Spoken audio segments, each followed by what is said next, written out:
সবাই আসসালামু আলাইকুম। এইচএসসি 2025 তো একটা কথা বলার লেগে আজকে আইসি।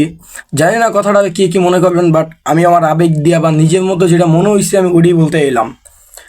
একই কেন্দ্রের মধ্যে এক বেঞ্চে দুইজন করে বইছে, যাক ব্যাপার না। তো আমরা যেই রুমে পড়ছি, তারপর বনানী বা অন্যান্য কলেজ যেইগুলাই বলেন, দুই তিনটা ক্লাসে এমনভাবে সিট প্ল্যান করছে যে মাঝখানে একটা সিট গ্যাপ, পরে একজন বসাইছে, আবার সামনে একজন, আর কি এক বেঞ্চ গ্যাপ গ্যাপ দেয়া, শুধু এক বেঞ্চ না, হাই লো বেঞ্চ দুটা মিলাইয়া।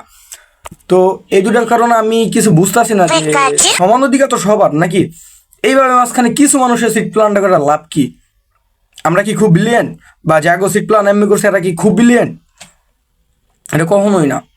এই সিট প্ল্যান হয় নাই, ডাইরেক্ট কথা যে হলে গাদ্দারি হয়েছে। আবার সে প্রথম দিন বাংলা ফার্স্ট পেপার পরীক্ষা 26শে জুন, 14,593 না যেন কতজন শিক্ষার্থী ছিল অনুপস্থিত। একজন আম্মু স্ট্রোক করছে, ওরে একটা ম্যামে পরীক্ষা দিতে দেয়ই নেই। আমি একটা কথা কইছিলাম যে আগে মানুষের জীবন পরে পরীক্ষা। আগে জীবন পরে পরীক্ষা, এই কথাটা তোমরা সবাই মিমস ভাবে নিতাছো, যে যার মতো মিমস পারতাছো বানাইতাছো, ডাজন্ট ম্যাটার। জীবনে মজা ভাজলামি আছে, বাট তুমি একটা চিন্তা করো ভাই, যেই ভিডিওটা দেখতেছো, যে উভয় পক্ষই তো সমান অধিকার নাকি? আমরা তো ছোটবেলার তো জেনে আইতাছি যে ছেলে মেয়ে সমান অধিকার, তাহলে এখন কেন ভিন্ন? এটা কি বৈষম্য না? এটা বৈষম্য 100%।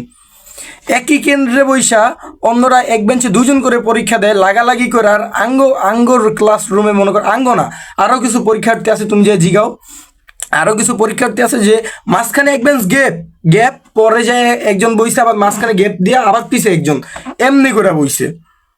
আবার যদি সবার ক্ষেত্রে হইতো যে উভয়ের ক্ষেত্রে সব এক, তাহলে মানা যাইতো, বাট দুই একজনের লেগে তো রুলস ব্রেক করা সম্ভব না।